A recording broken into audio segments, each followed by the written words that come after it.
Hello, good evening, everybody. We're still waiting for some more people to come. It's a nicely subscribed, signed in event. It's going to be on 180, but we will be happy with 100 or so.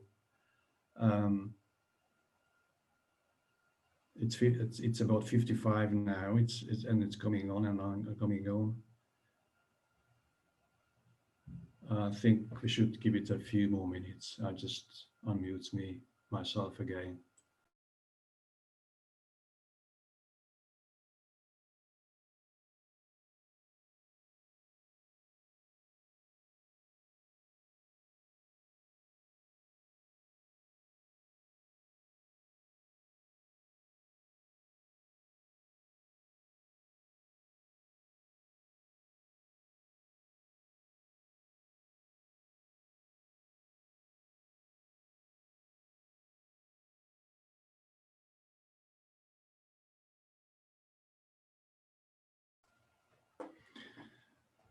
Hello, good evening, everybody. I just think we should start this event tonight. I'd like to welcome you in the understanding that you're all right, and perhaps I'm sure you're COVID-free and you stay in the same way. We have a nice sign up. Still, participants are still coming. Let me just introduce ourselves. My name is Andy Caldas. I'm the chairman of Network System, Manufacturing and Management Group of the Mersey and Western Cheshire Network. I'll start with my introduction slides. So within the IET, we are the Mersey and Western Cheshire Network, which includes the Isle of Man.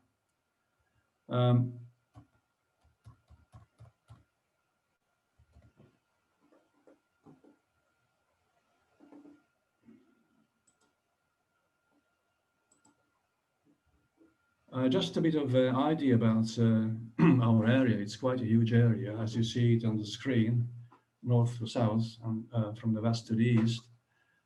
Basically, we operate somehow in the middle. It's quite difficult for us to reach to the far end. Number of members belonging to the area is about 4,600, 4,500, 4,600. Well, we are the Manufacturing and Management Group who organized this event today with the aims of sharing engineering success and innovation. We'd like to raise awareness of the importance of design, manufacturing, management, and their integration. You see, we try to take a kind of holistic view. And what we like to do is to promote new technologies, techniques, and best practices in the region. As we are going to do it today, you will see that. How do we do and what do we do? Our major activities are listed here. We have lectures, seminars, of course, it's webinar these days. We do have workshops in peacetime. We have technical visits, visiting various companies in the region. We have once in every 2 years, we have a recognition event. It's due to organize next year in 2021. We have various group meetings. I'm going to show you the groups.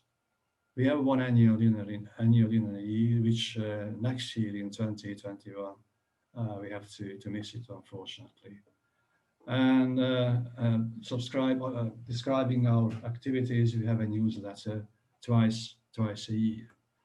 The network groups, the network works in groups, like the local network domain group, which is the organizing group, the governing group.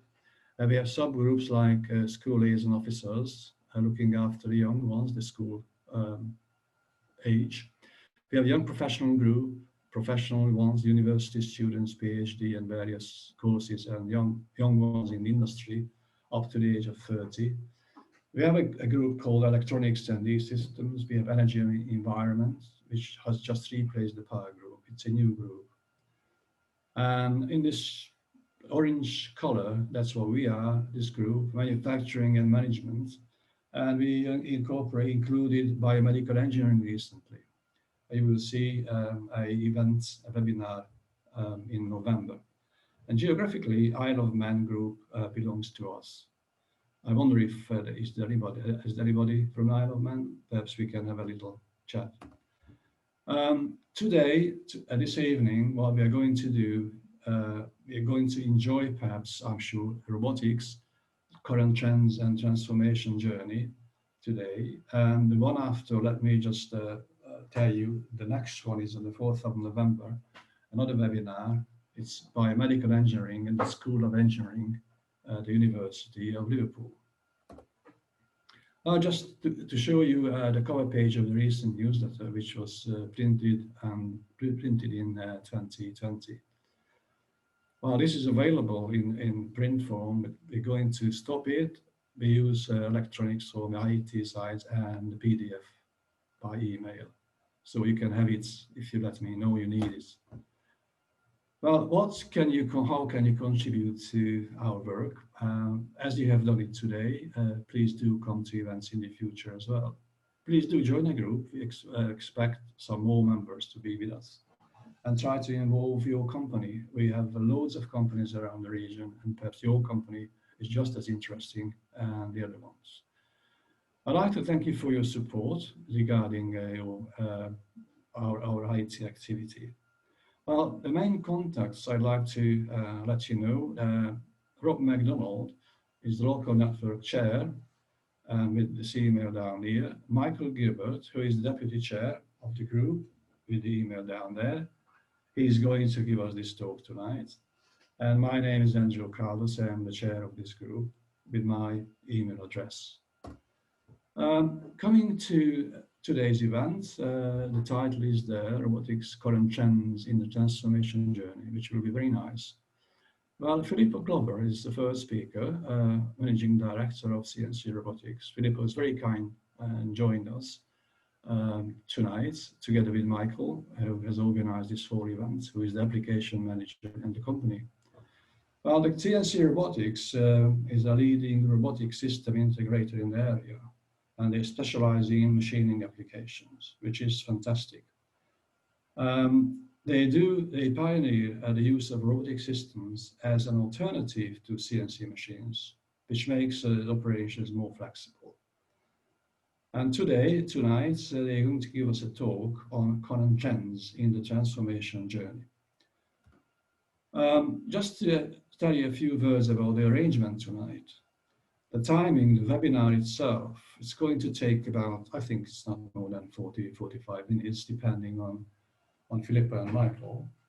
And during the time, we are going to collate some questions from you in the Q&A box. You can ask questions, and it will be my pleasure to ask these questions, raise the questions to Philippa and Michael at the end of the session and the end of the webinar. Eventually, what we provide a continuous production, what is it? CPD, continuous education certificate, something like that, which can be obtained and requested by email, either from Michael, the CPD certificates, or me. Michael's email is there and my email is down there. So that's perhaps the end of my little introduction, and I hand it over to, I think, to Sandra Lucy, who is going to be the main organizer today. Are you there, Philippa? And I think we're ready to hand over to Mike. Are you ready to share your screen, Mike? And if you could hand her over to Philippa, that'll be perfect. Okay. So Philippa first then.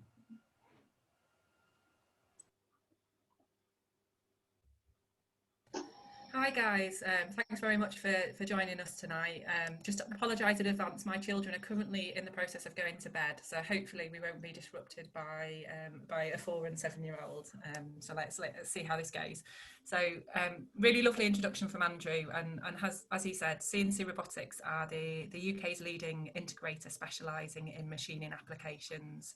And we really wanted tonight to be, quite a formal, discussion about, how we see robotics moving forward, and the value that robotics can bring to the manufacturing community. And And as leaders in the space, this is a topic that we talk about quite a lot.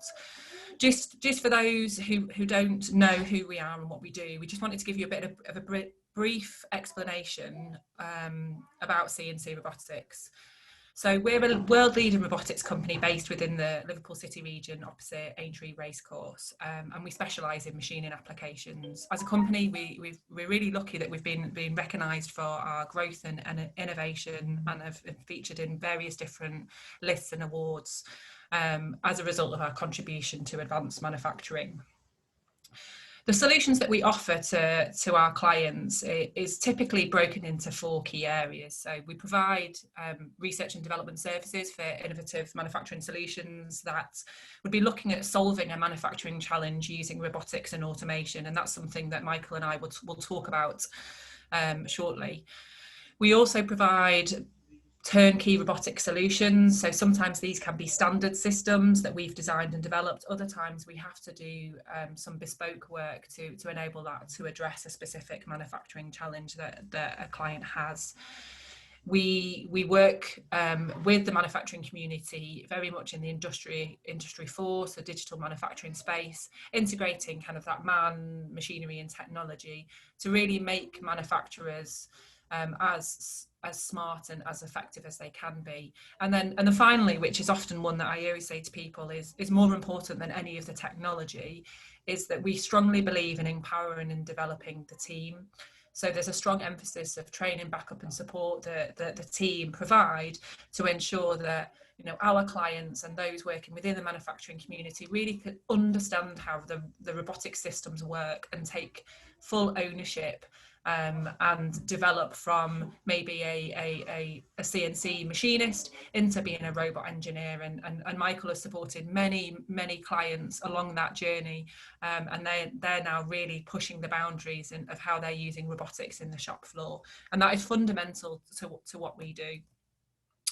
We are a platinum system partner of KUKA Robots, so we have been working in this field for over 10 years now. And when we first started out, we did work with a number of different robot manufacturers.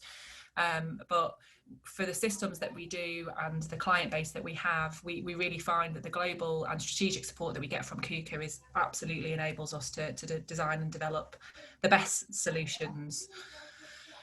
We're a technical partner for Autodesk as well, so the team work very closely on some of the offline robot programming capability, and have also supported them in terms of developing some of their own innovation capability through the development of a demonstration cell in Birmingham. So as a small company, there's only 16 of us. You know, we've got quite a big reach, and this is something, you know, I think we're really proud of. And despite, you know, the current situation with COVID-19, actually we've continued to thrive. We're continuing to support the manufacturing community, helping them adopt robotics, and you know, we're on track with our growth targets. Historically, the business has had about a 60-40 split between the UK and rest of world. When we first started the business back in 2010, we saw quite a lot of interest internationally for the services that we do, whereas actually over the past couple of years, we've really started to see more and more of the landscape within the UK change.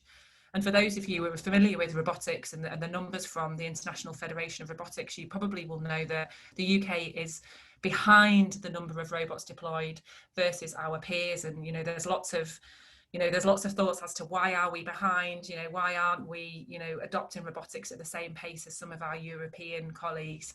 But there's a real shift now, and we're really starting to see that as an integrator on the ground, that manufacturers are really looking at using robotics as strategic tools to enable them to continue to scale up and grow. And if anything, the current situation that everyone's being faced with actually has a potential to really accelerate that as more of the community start to look at how they can use advanced technologies to help them to be smarter and more efficient. So as a business, you know, we've actually found that the majority of our business, you know, is within the UK, and that's been consistent over the past 2 years. We do have a client that we're currently supporting in the US, and we've got clients in Ireland, but very much a growth within the UK. So how do we work? You know, we say that it's really quite easy, but obviously there's quite a lot of complexities within this process that can happen, but it all starts with a conversation. You know, all starts with understanding what that manufacturing challenge is. And then we go through a design process. And we've got all of our own design team in-house here at CNC Robotics. And then we go through build and test, installation, training and support. And what we find that actually once someone starts the journey of robotics, that they often kind of start to build up that competence and start to look at further adoption of that technology within their shop floor. So we've got many clients who are on their third, fourth, maybe fifth system from us as they start to grow confidence in the technology and how it can really help their business and help their team grow and evolve. So because we specialise in advanced machining, and actually from a strategic perspective, you know, we made a decision as a business not to focus on one area. You can see, you know, a list of some of our clients here, and they're really wide and vast. You know, we don't just work on one sector, and actually that's a really good business model that has enabled us to remain robust. So we don't just focus on growing within aerospace or automotive. What we concentrate on is our ability to be able to drive robots accurately. And there's an increase in demand for that skill set and expertise and knowledge across all industries as people are starting to look at subtractive, additive, and the combination of those processes. And we see an increase in demand for what we do and that robotics market across multiple industries. So just to give you a little bit of an example of some of the things that we do, this is an example of how a client may use a system in the creative industries, so 3D scanning an object and then using all of that data to enable us to produce an object at large scale using a robotic system. We've got clients over in Bahrain where we have added an additional axis, so it's a robot on a track that enables the machining of a large part, and in this example this is a luxury yacht. We've got water jet cutting, and the application of water jet cutting is sometimes not necessarily something that we would recommend because there are other ways that you can do it and there can be some challenges with that process, but we've got clients who use that within the plastic industries to help them produce parts cost effectively. We see growth within the renewable energy market, and we've got systems that are supporting the production of composite parts for the wind turbine industry. And carbon processing, and this is something that, you know, Michael and I will start to explore and start to look at, you know, some of the opportunities that we see within composites, you know, as we enter into more of a discussion conversation. Development cells and demonstration cells. So we've got an R&D cell at Autodesk, which is used to basically prove out various different processes, so machining or additive processes. And there's some really nice case studies coming out of this cell where people are now starting to look at using this technology to produce large scale items such as boats using 3D printers attached to the end of the robots. And that's all as a result of some of the work that Michael and the rest of the technical team have done here at CNC Robotics. 3D printing of rockets, you know, this is an amazing project and an amazing company and absolutely one to watch. And then machining and sculpting ice. Also applications within prototyping, aluminium processing and inspection and quality control. So that's just a bit of a brief summary of who we are and what we do. And I'm just going to open up a conversation with Michael really. And just ask Michael, you know, what do you see the current challenges are for the manufacturing community, and how can robotics help the industry? So obviously what we're tending to see obviously is people are trying to reduce waste and obviously be more lean in the processing, and they're obviously trying to remove those manual repetitive processes from the production environment.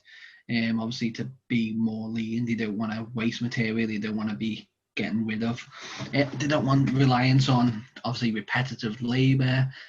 Those are the general key areas, so they're exploring all different types of additive and retractive manufacturing processes, palletizing, pick and place applications, machine tending, so that obviously then they can upskill the people in the workforce that they've currently got to get better productivity in the workplace.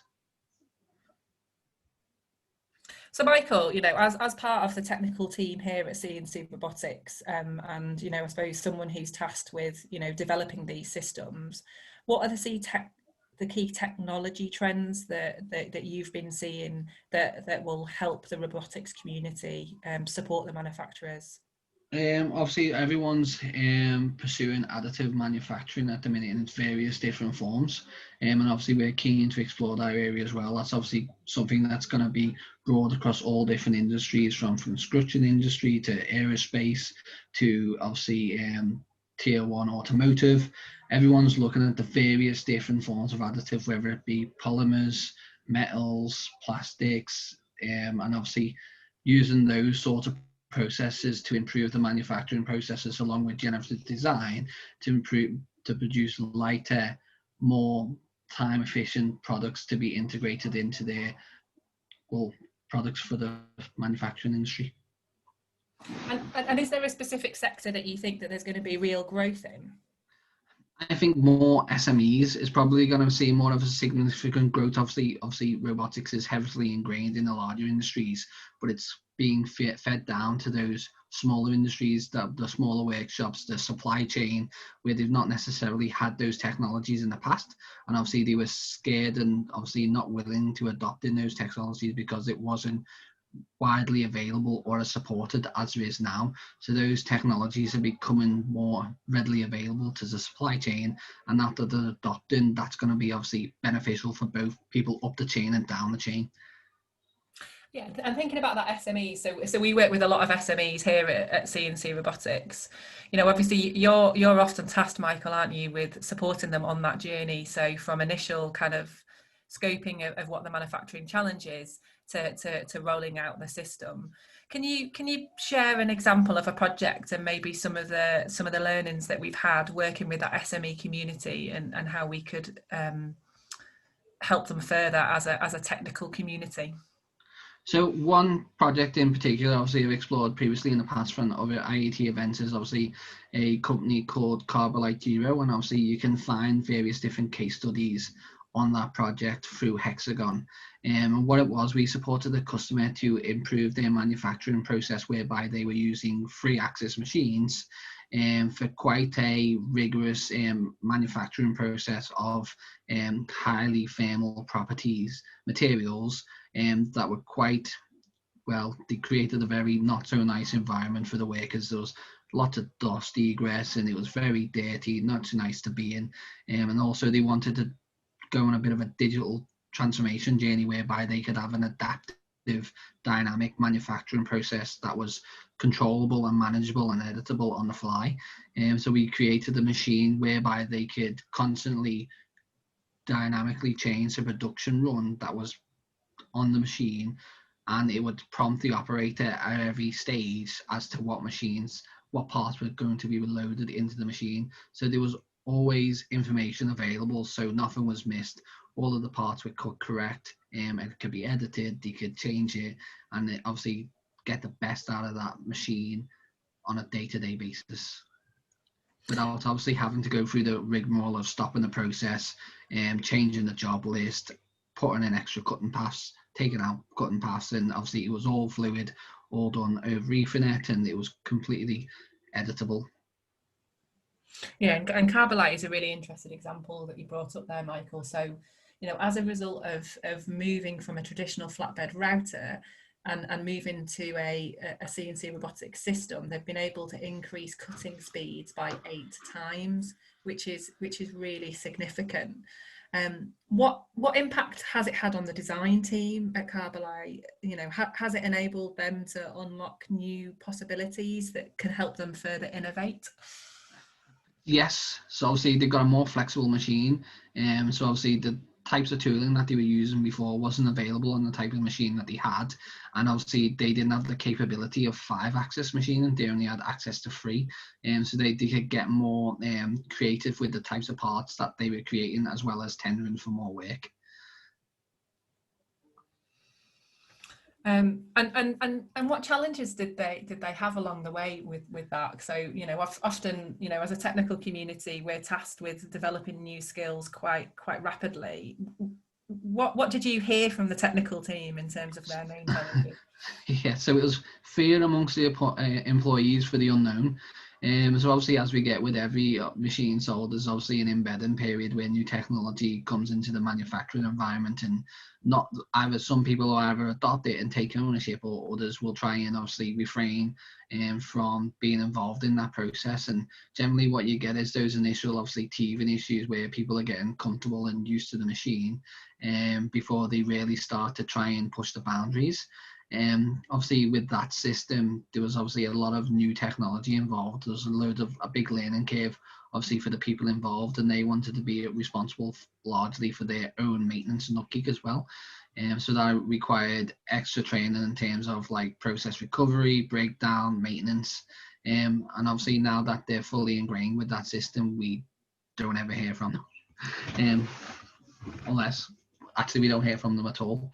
And obviously they're well into their period of manufacturing, and yeah, they're happy. Which is brilliant. So often I'm asked a question, so I'm normally on the other end of the questions, and I'm asked about the impact that robots have on jobs.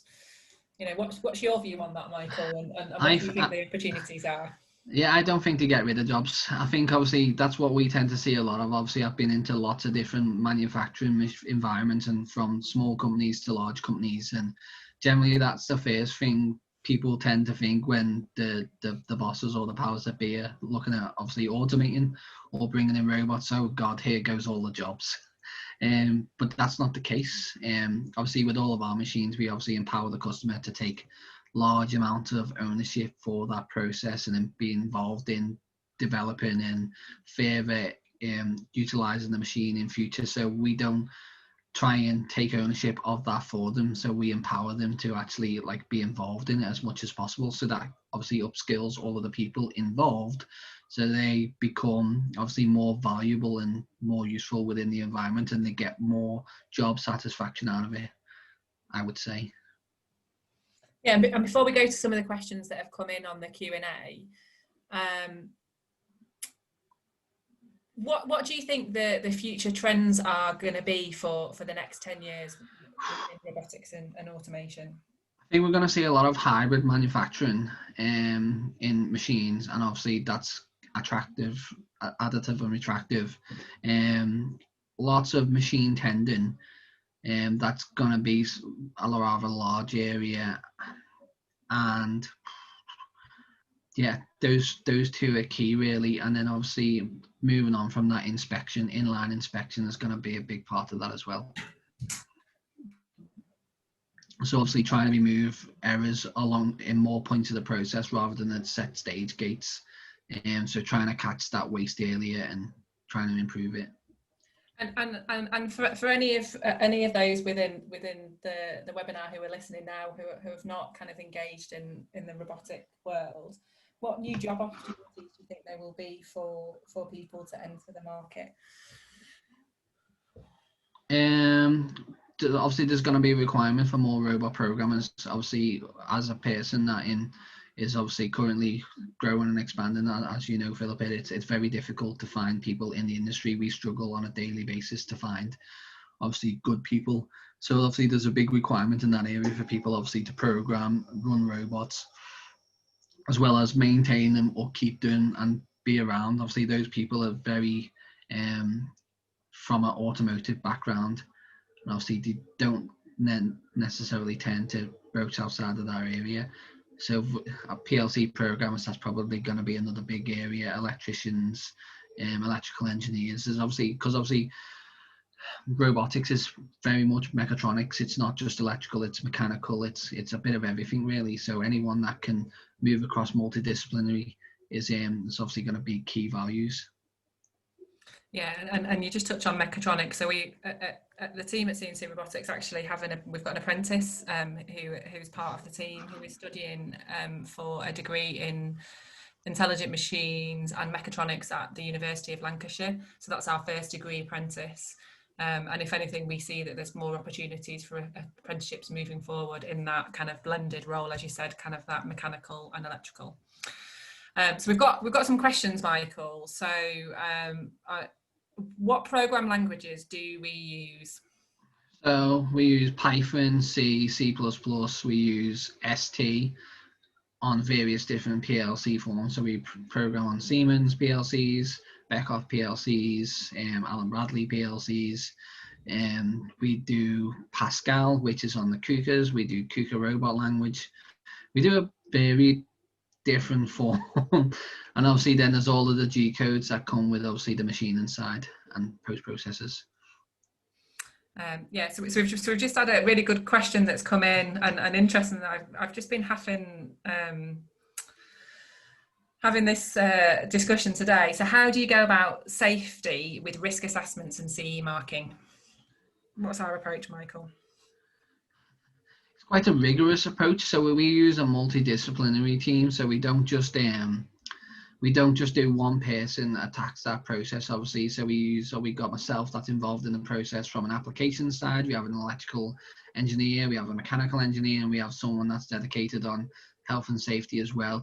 We all obviously go cross disciplinary to do the risk assessments together, obviously highlight the residual risks, to do the performance level assessment, and then do all of the necessary things that we need to do as part of the machinery directive, obviously to make sure that we are compliant in terms of CE marking. And do you think that's sometimes an area where integrators fall short? It's unknown, because obviously we try our best to do it, and obviously anything to do with obviously standards and guidelines and compliance is obviously it's your own interpretation of the directives. So obviously you do your best to make sure that you're complying with the relevant directives and doing your route to compliance as best as possible. But obviously everyone does it their own different way, and there's obviously various different courses. Obviously you can go down the TUV route and obviously do your safety professional sort of route with TUV, and then you can go down the PILT route, and obviously it's such a new area, and especially when you start involving collaborative robots, and that's obviously goes into the details of like how fast does the robot move and how much does it come into contact with a human and where is it going to impact. It's a bit of a minefield. Yeah. So a really good question here in terms of how is AI used in robotics? So for what we do, AI isn't necessarily used.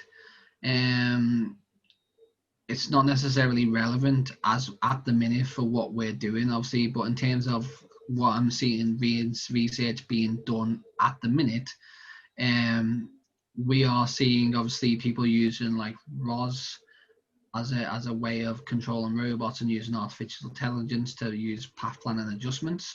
Obviously people are really interested in auto TCPs, so obviously monitoring the robot using obviously Leica scanners, trackers, those sort of things, cameras, and obviously making an adjustment based on the robot path versus what it actually should be. And obviously you got digital twins, and then obviously you got preventative maintenance, and obviously monitoring the machine and obviously collecting data from it on all the time, and obviously using that to plan out when the machine is going to fail. So you could do those sort of things. But for us at the minute, not a big thing. But yeah, Industry 4 is using it loads, mainly for that digital twin piece, and obviously collect the data from the machine and trying to reduce downtime. Yeah. So a question about kind of the renewable energy industry. So what are the direct and indirect impacts of robotics on future electric grid? So I don't think there's going to have a massive direct impact. Obviously people are investing in machinery, and obviously everyone's trying to go carbon neutral, so we ensure obviously that we're not putting the machines that we use are relatively small compared to the machines that we will be replacing. So obviously, because we get more flexibility from the robot arm for the applications we do, normally they would be in place of a really large machine. So we're probably better off. In renewable sector, what we're generally doing is obviously helping them be more efficient at creating products for that area, i.e. wind turbine blades. Yeah, and is that the area that you think robotics will really kind of push the boundaries to improve the sector? Potentially. For the type of robots that we explore and that we work with, obviously that would be the main area falls. Obviously, there's other industries and other companies that are using robotics, obviously for nuclear industry and those sort of areas. Yeah, remote operated vehicles for dredging. Yeah, but for us, definitely the manufacturing of key parts for the renewable sector. So question here, so by involving SMEs, is it such as wide area, and how do we cope with standards and compliance? Probably two questions in there. Yeah, it's not really a clear-cut question, is it? So obviously because obviously we work with various different sectors, what we tend to do is try and stick to the areas that we know, and obviously we have a good working knowledge of. So obviously we wouldn't go into a sector or try and do a machine that was outside of the scope of our knowledge, i.e.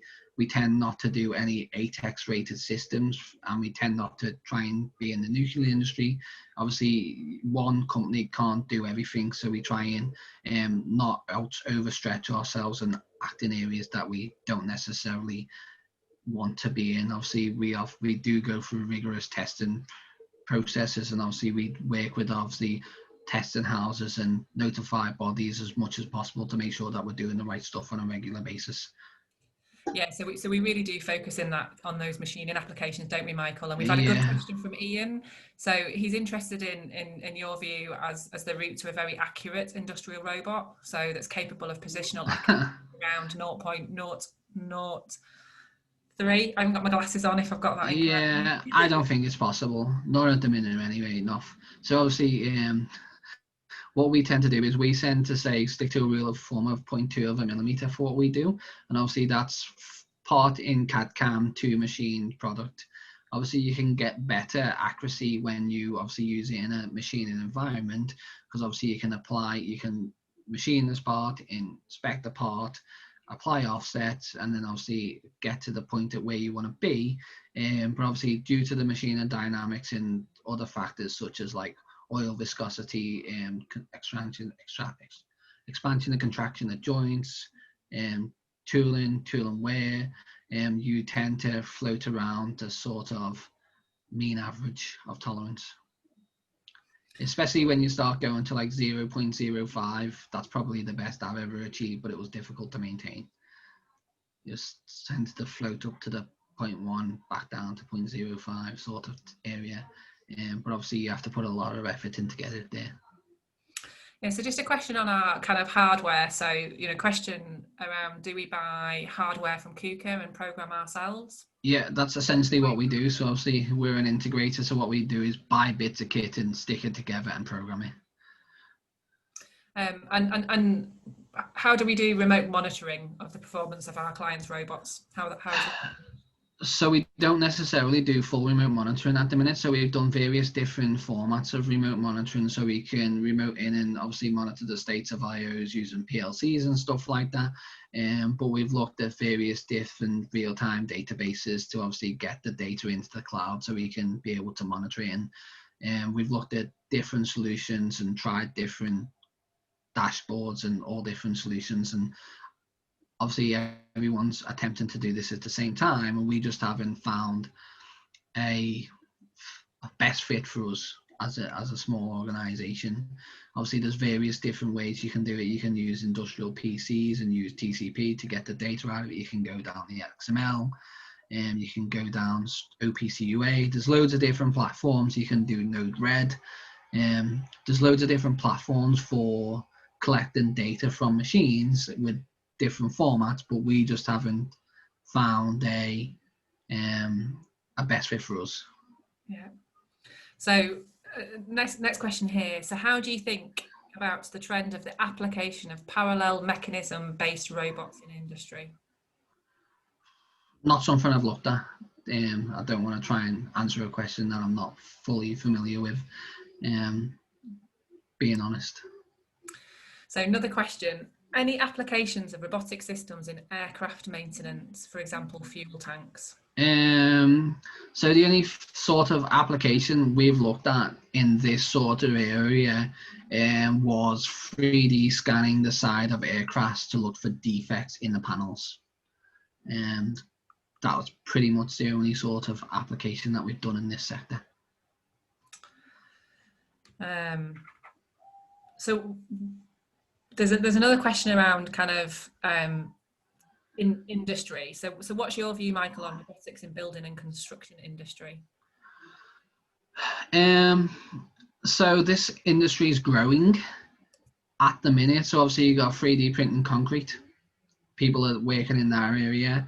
Obviously you've got people exploring additive manufacturing, so they can 3D print actual parts on site. If you looked at Autodesk, they're doing work in that area, like advanced metal work features, etc. If there's other work going on at the minute in terms of obviously 3D printing whole houses. There was a contest recently that was doing obviously making properties to go on Mars, and you can see bricklaying robots. There's loads of different things going on obviously in the industry at the minute. Yeah, loads of different things. It's people pretty much have a go at doing anything really. For us, basically, we've seen lots of just rapid prototyping. Obviously, we work closely with some architectural firms, and they're more focused around 3D printing. Yeah. So, really good question here. Do you think there's a need in the UK to develop standards for industrial robotics?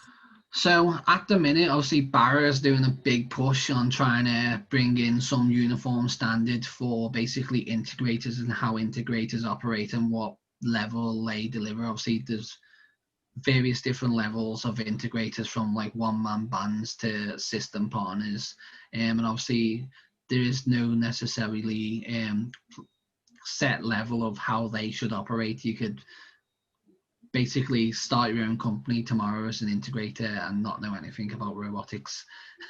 It's obviously it's a new industry, it's a new tech, it's people are getting involved in it, and generally that's what happens.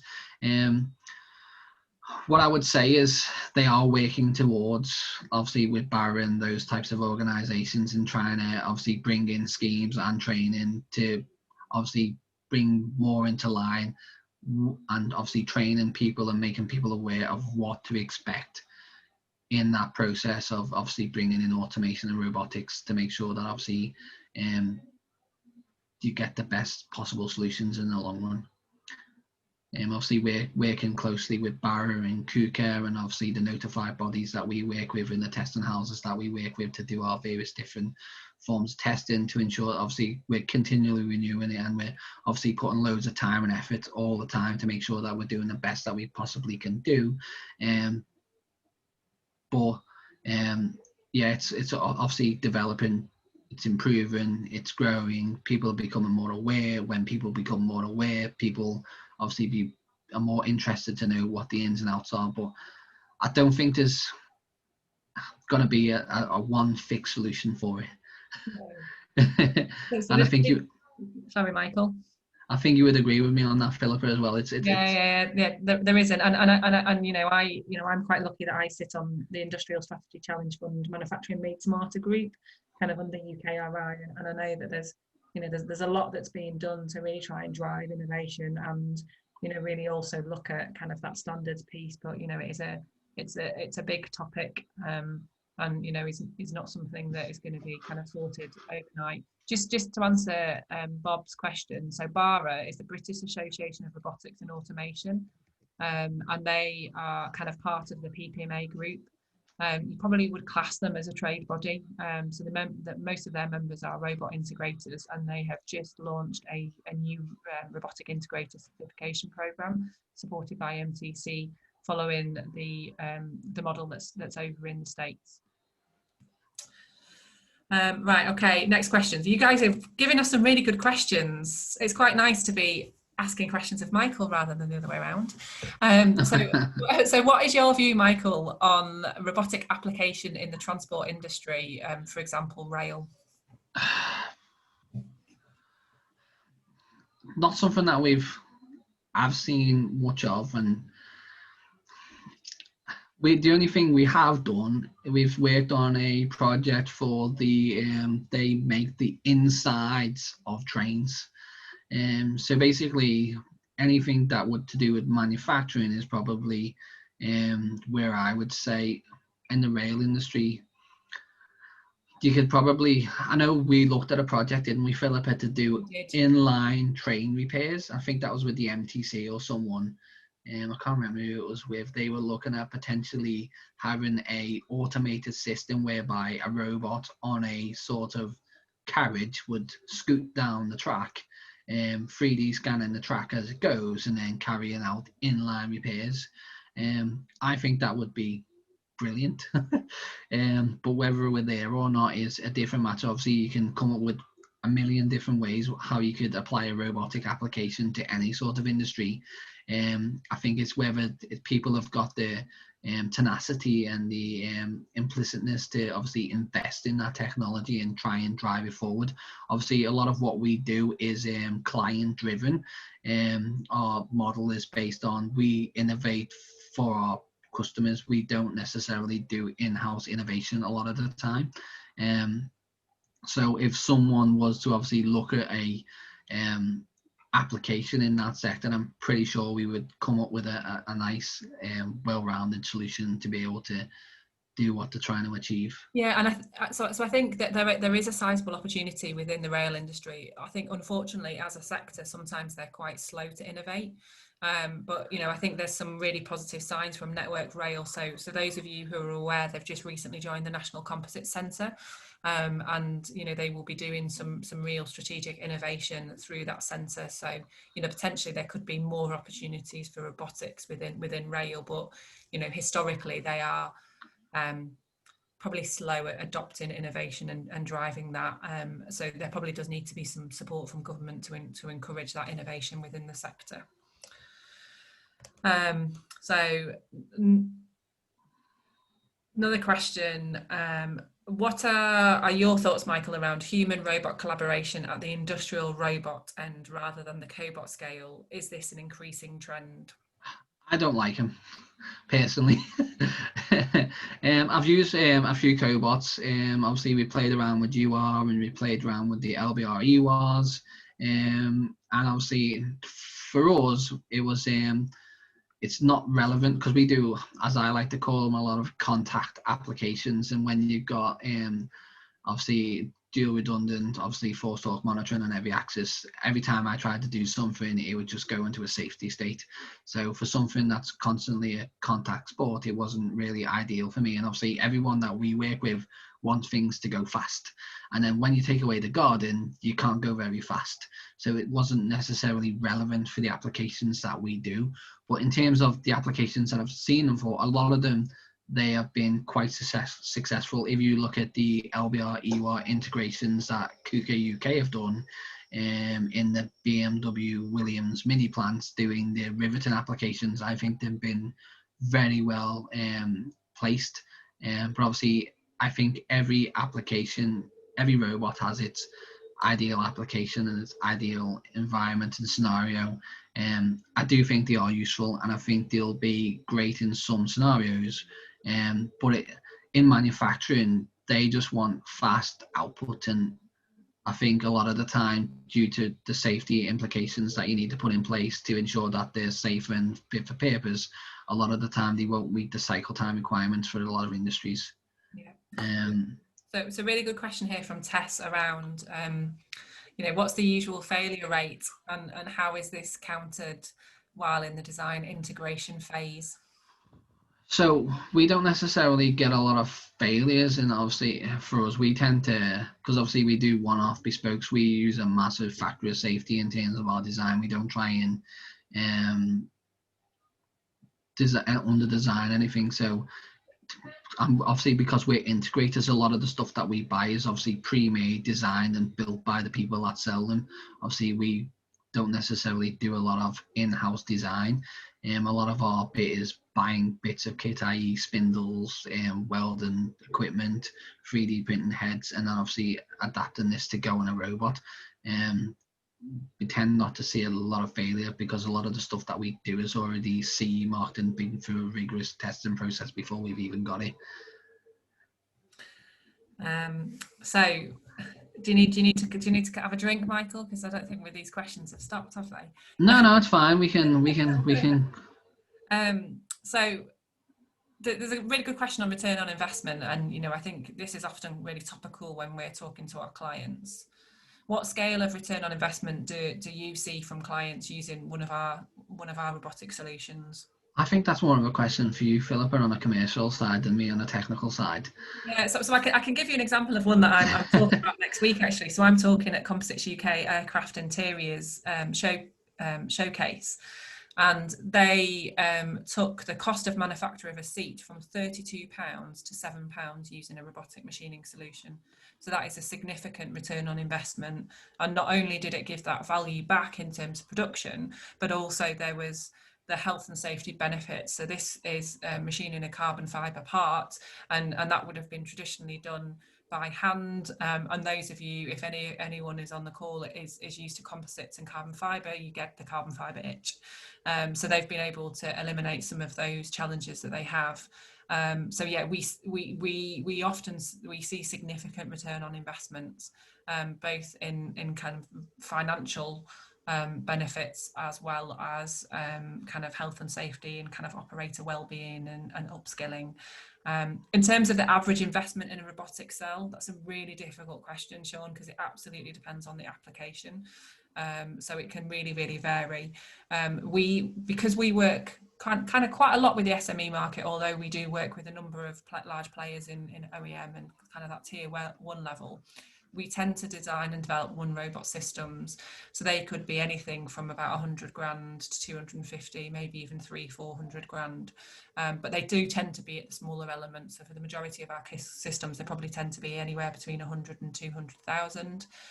Which for a lot of people, that is affordable and more cost effective than a traditional kind of machine that they would use, giving them an even greater return on investment. So we've got a question around how we handle safety, Michael. So do we have a partnership agreement with any safety component manufacturers? So we predominantly use Pilts, because everyone knows Pilts, and we use obviously Rockwell, Guardmaster, Keaton's safety scanners, like Keaton's. We don't necessarily have a partnership with anyone, but we focus basically on Pilts, and obviously Rockwell. Yeah, and how do you handle hardware specification when it comes to what does the team do? We stick to what we know, really, in a sense, and obviously it's driven by the application. It's very difficult to say, because obviously for a lot of our applications we obviously spec the garden right, and obviously we use interlocks that we supplied from Pilts, and we use programmable safety relays. Obviously we use PNOS multis, and obviously we spec what we required. Obviously when we're doing sort of more strategic applications and something bespoke and new and different, obviously we spec it based on what fits the application best. We tend not to try and find new manufacturers. Obviously we stick to the manufacturers that we know we have a good working relationship with, the suppliers, and obviously we rely on obviously internal knowledge, as well as speaking to the obviously salespeople and obviously the internal experts, to make sure that we're buying the best equipment for the application. Sometimes, in some occasions, we are given the stuff that the customer wants, purely from a tendering process. If you work on some projects, you get told what you use, and that's what you use because that's what they have in the rest of the factory. Yeah. If you tend to see that in obviously automotive, don't come in here with anything other than Rockwell, or don't come in here with anything other than Siemens, and it's literally you have a part catalogue, and that's agreed between obviously the manufacturer and the supplier, and then you can just order off those parts, so it's pretty much chosen for you, and that's quite common nowadays, because obviously everyone wants to reduce downtime, and obviously clients are more au fait at developing those relationships, especially the larger ones with the suppliers, and then generally what they'll have is a suite of products that they can just call off as and when, and then they can hot swap components out, so no waiting for stuff to be delivered. It's literally they've got it sitting on the shelf. If a PLC goes down, they just obviously take the memory card out, pop it in another one. If like a light curtain goes down, they've got 10 of them sitting on the shelf. it's yeah, that's generally what we do really, is we obviously work with suppliers. We generally stick to Pilt and Rockwell, and obviously when told, we would use what the customer wants. Yeah, so we've got another question around kind of how we see the future of robotics within a specific industry. So nuclear energy, so such as handling of radioactive waste. So Yeah, that's not something, it's not a sector that we grow in, but actually I suppose we've got some knowledge in based on some of our teams past. yeah. How do you see that future for robotics, Michael? I think it's a good future, and I know lots of work is being done in this area. Obviously, I know Wood are quite active in Eon and EDF. They're quite active in Sellafield is obviously active in this area. Obviously, my colleague and obviously our colleague Nick used to work in predominantly in the nuclear industry. Yeah, I think it's got a good future, and I think obviously because robots the way they are, and they can obviously be operated remotely, they're quite an adopted technology and reliable and efficient. I think they'll be more integrated in that industry in the future. Yeah, so we've got a question about robotics applications in supermarkets. Yeah. So I think that there is real applications within the distribution centres, and if anyone's seen kind of how Ocado are set up, you know, it's really world class from an automation perspective. Yeah, and obviously Swisslog as well. They do fantastic stuff in obviously factory environment. I can imagine at some point we're not even going to be going to Tesco. I think you'll be driving through a drive-through window and you're shopping away past to you through a flap, and a robot or something's whizzed round the store and just bagged it all up for you. I can honestly see something crazy like that happening. But yeah, I think it's got a good opposite. Like obviously there's obviously room for robotics, and not just a vague and broad term, and can be applied to lots of different scenarios and lots of different obviously areas. Yeah, so we've got two more questions left to go. So one around robots for the age. So you know, being used in the home to improve kind of elderly people's life and help them kind of with from a society perspective. What's your view on that, Michael? Can you see opportunities there? Obviously, we work in the industrial space, so it's not. Yeah, we work in the industry. Again, like I said, obviously, robotics is like a broad and vague term. It obviously applies to loads of different industries and obviously loads of different applications. And obviously, there's humanoid robotics and people are looking at androids and those sort of things, and obviously artificial intelligence. It's such a wide industry, and I think there's opportunities in every sector.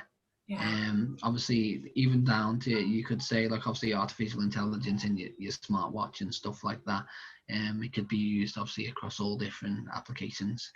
I think obviously the future's bright in terms of where technology is going, and obviously there's loads of creative and innovative people, and everyone's trying to drive obviously these sort of technologies, especially when home automation is concerned. Like obviously you don't even have to go and switch the light on anymore. You can just ask Alexa to do it, and I know I do. I'm like probably the worst culprit for buying all the home automation stuff, but yeah, you don't even have to do your blinds. You can get automated blinds. So yeah, I can imagine there's going to be loads of opportunities for it to grow in that sector in the future.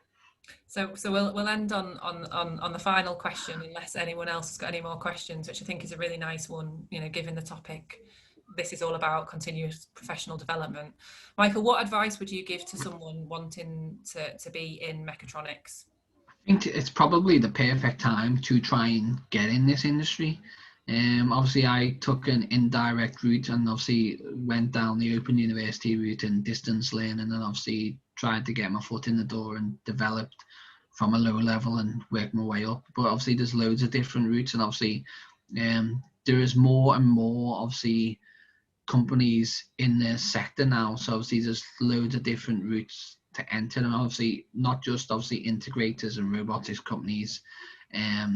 There's obviously ways that everyone's automating, and I'm pretty sure you could find an opportunity to get into the industry pretty much everywhere, because it's quite a fast and growing industry.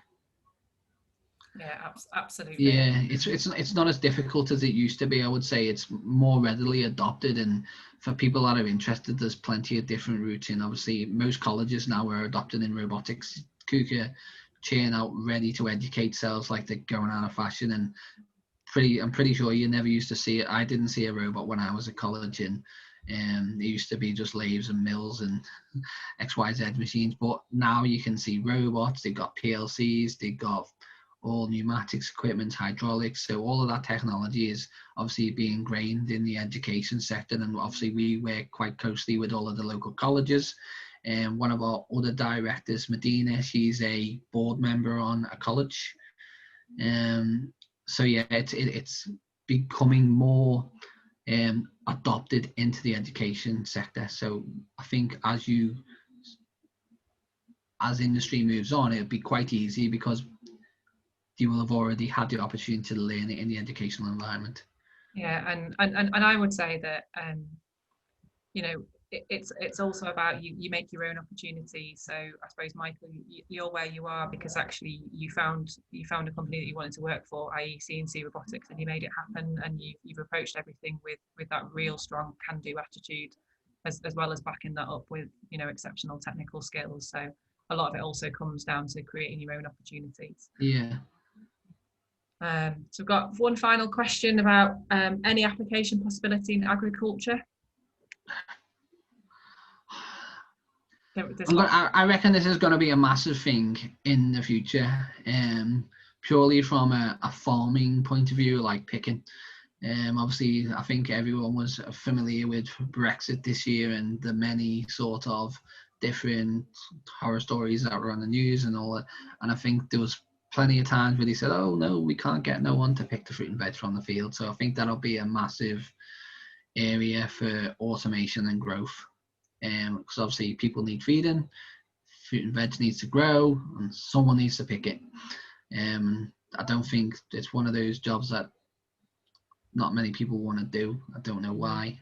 And there's some really cool companies. So the Shadow Robot company down in London, you know, they've developed kind of a robotic hand which is used in various different sectors, and one of the applications is picking fruit, but picking it with the ability to be able to do quality inspection. People that are really driving that, you know, not just within the UK but outside the UK, and being leaders from within the UK. Yeah, I think that's going to be a massive area, like in agriculture, picking. Unless, for some reason, I can see it being a massive area. Yeah, unless we go down the route of the likes of like Australia, where if you want to go there on a visa, you have to do so many months on the farm. But yeah, I think that'd probably be, yeah. Someone's just put in cultivation factories are going boom at the moment. Yeah, absolutely. So I don't think we've got any more questions. Yes, that's about it. I've come back. Yeah. And let me just say a few words. It's I wonder if you realize that how nice kind of combined contribution you made between presentation and question and answer session. So you completed my job. I've been here to raise these questions to you, but you did it automatically in a flexible way. Well done. Yeah, hopefully I answered obviously everyone's questions. You did brilliantly, Michael. Yeah, there was quite a lot of obviously broad spectrum questions, obviously, and we don't want to try and go too much in depth and obviously. Excellent. Yeah. I just believe we have to repeat it sometimes in a similar way. Yeah. If we can't do a physical visit, we have to do it again on the internet and to do a webinar session. So I'm probably one of those people that could actually talk about robotics and automation all day. Well, I can talk about robotics, but you can do that. Obviously I don't know much about all of the industries, but obviously my key areas of focus are definitely machine accuracy, and obviously advanced manufacturing, especially the additive and subtractive. Very intense session. It was excellent. So, well, anything else to say? Well, as far as you're concerned, on behalf of CNC Robotics. Well, what you've done, it's fantastic. It's all sorts of a wide variety of things. Well, perhaps you want to go to agriculture, you want to go to transport systems, all the rest. But your core is how I understand it's manufacturing. To replace Yeah. CNC machining with robotics, being a robot is more flexible than a rigid system, which is called a CNC milling machine or whatever it is. Yeah, so that's generally the area that we tend to operate in. You didn't answer this accuracy question, but that it was 0.003. Yeah, I don't think that's ever. Of an inch. It wasn't a millimeter, it was an inch. 3,000 of an inch, which is about 200 of a millimeter per. That's my fault. I didn't say the inch bit. That was I me. just I haven't got my glasses on. That's why I wear glasses, and I know I come from, and I am in this matrix. It's all right, 0.07. So right, I can 0.07 multiplied by 25.4. It's not bad. So I think 0.07 is achievable, but like I said, it's very difficult to maintain. Yeah, I just wanted to save CNC robotics. yeah. But I could do a whole presentation and talk just on machine and dynamics and machine accuracy. One final question from me, just a technical question. Well, what we used to do in those old days, it was offline programming. What you do the same, I believe it's offline programming. Yep. What they had to do is to calibrate the cell, what you make is the coordinate system, and manufacture a robotic cell, calibrate it and match it with the model. Yep. So how do you make it these days? So obviously what we use various different calibrations. So obviously we use various different CAD/CAM systems. So what we do is obviously, first of all, we would make an assembly within like obviously SolidWorks, and obviously then that would get issued, etc. And then we'd actually go and build the machine on a customer site. And obviously then I would calibrate all of the bits of equipment to themselves and obviously kinematically link them so they're mathematically coupled. Obviously this process is a manual process, and whereby we would collect all of the data from the system itself and incorporate that in the simulation environment. As I always like to tell people, the simulation environment has to match the real world, and the real world has to match the simulation environment. And if those two things are wrong, then things won't happen as intended. And obviously what we tend to do, and obviously what our unique selling point is, obviously we spend obviously loads of time calibrating and fine-tuning the machine accuracy of our systems. Natively on the robots, there is preset calibration processes that people follow, and they're not too difficult to learn, and there's loads of information on them. But what that will do is introduce compounded errors into a system. So what we tend to do is obviously we follow the KUKA processes to calibrate the system. Then we inherently use the machine in such a way to expose all of the compound errors, take critical measurements of the compound errors generated as part of that calibration process, and then apply them. Is there a way of inline measurements and compensation? So yeah, so that's a big area of exploration at the minute, is inline measurement and compensation. But what we find, obviously, because we do machining applications and it's a contact sport, and obviously it generates obviously dust and swarf and that sort of stuff, any sort of vision and tracking system is always interfered by the actual dust generators part of the manufacturing process. Similarly enough, we did an application with Autodesk, and obviously Pilts were doing the consultancy on the safety, and they were inherently adamant that we would stick safety scanners inside of the cell, obviously to prevent contact with any of the walls. But every 2 minutes, the safeties scanners were e-stopping the system, because every time you go to cut apart, a bit of dust would fly off and then trip out. Even when we filtered and changed the field of view and did what we can to try and prevent that. In the end, Pilts were just like, okay, just take them out. Yeah, and obviously I think, Mike, that was the last question. That was the last question from the audience and from the panel. Well, I still have a little job to do. That is, thank you very much. Well, Philippa, yourself, who joined us today. It was unexpected, but again, it was highly appreciated. and for Mike to arrange all this event from A to Z and managing that, despite all this personal upheaval what you experienced recently, which is okay. Well done to that. I'd like to say thank you for the audience for attending, if they're still around, some 45 people still around. I'd like to leave a last slide with you, which is about how to apply for the CPD certificate. And last but not least, I would like to say thank you, a very big thank you to IET staff, particularly Sandra Lucy, who's somewhere here in the background, who's helped well, made it happen, this event, which was really fantastic, Lucy. Thank you ever so much for that. That's okay, So, you're welcome. Okay, so I'd like to thank you very much for all of you, and I'd like to share my screen with this last page, which was about, hopefully it comes, this pre-event, the last one, that's the one. Well, we can't see it yet. I see the slideshow. First comes the slideshow, then the present slide. Oh, sorry, the current slide. Yes, the current. Can you see that now?